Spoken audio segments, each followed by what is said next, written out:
एक समय की बात है। एक छोटे से गांव में नरेश नाम का व्यक्ति रहता था। नरेश बहुत ही आलसी था।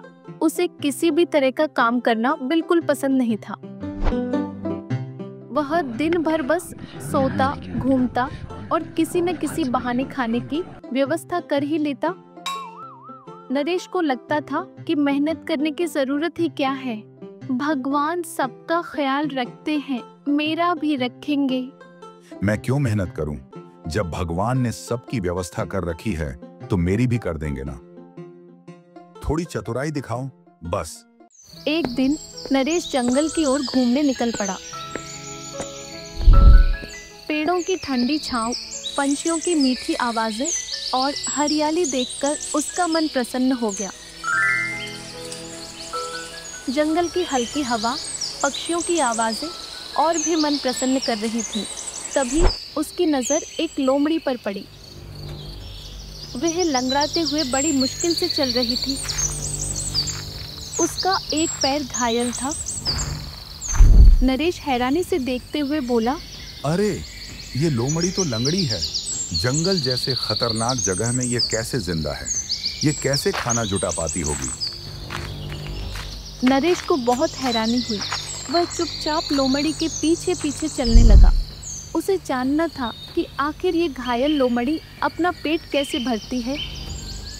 कुछ देर बाद नरेश को जंगल में शेर की दहाड़ सुनाई दी।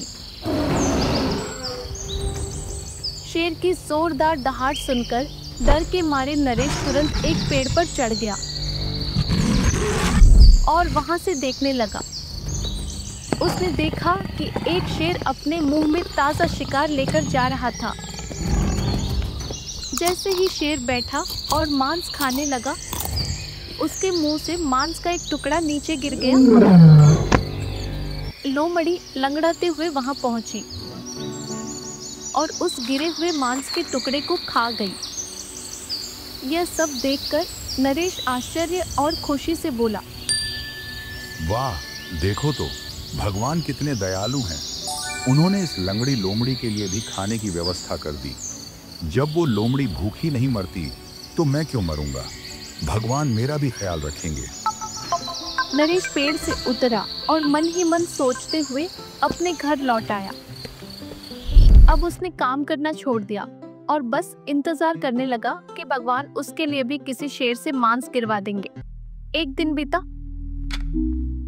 फिर दूसरा, तीसरा और चौथा भी।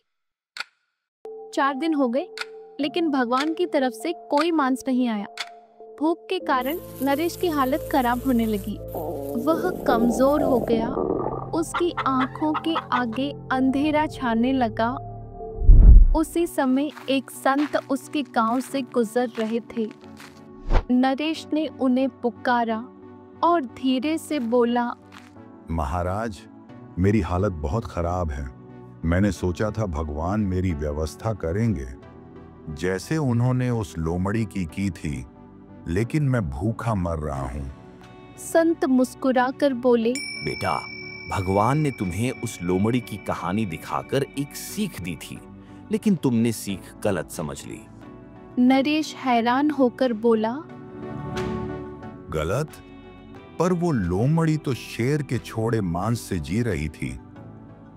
यह सुनकर संत बोले, हाँ, लेकिन क्या तुमने यह नहीं देखा कि भगवान ने लोमड़ी के लिए व्यवस्था शेर के जरिए की थी? उन्होंने लोमड़ी को मदद दी क्योंकि वह खुद असहाय थी, लेकिन तुम्हें उन्होंने शेर जैसा सक्षम बनाया है। तुम्हारा काम है कि तुम दूसरों के लिए कुछ बनो, न कि खुद दूसरों पर निर्भर रहो। संत की बात नरेश के दिल को छू गई और नरेश आंखों में आंसू के साथ बोला, महाराज, मैं समझ गया। मुझे शेर की तरह बनना चाहिए था, न कि लोमड़ी की तरह। उस दिन के बाद नरेश बदल गया। उसने आलस्य को त्याग दिया और मेहनत करने लगा। धीरे धीरे वह एक सफल और सम्मानित व्यक्ति बन गया। गांव वाले उसे अब एक प्रेरणादायक व्यक्ति के रूप में देखने लगे। इस कहानी से हमें यह सीख मिलती है कि भगवान पर भरोसा रखो, लेकिन साथ में अपने कर्म करना कभी मत भूलो। जरूरतमंद की मदद करना अच्छा है, लेकिन खुद को कमजोर समझकर दूसरों पर निर्भर रहना नहीं। लोमड़ी मत बनो, शेर बनो। अब अगर यह कहानी आपको पसंद आया तो इस वीडियो को लाइक करके चैनल को सब्सक्राइब जरूर करो। साथ ही बेल आइकॉन को दबाना मत भूलना। हम ऐसे ही ज्ञान से भरे कहानियाँ आपके लिए लाते रहते हैं। अब मिलते हैं किसी और अच्छे कहानी के साथ। तब तक अपना ख्याल रखें। धन्यवाद।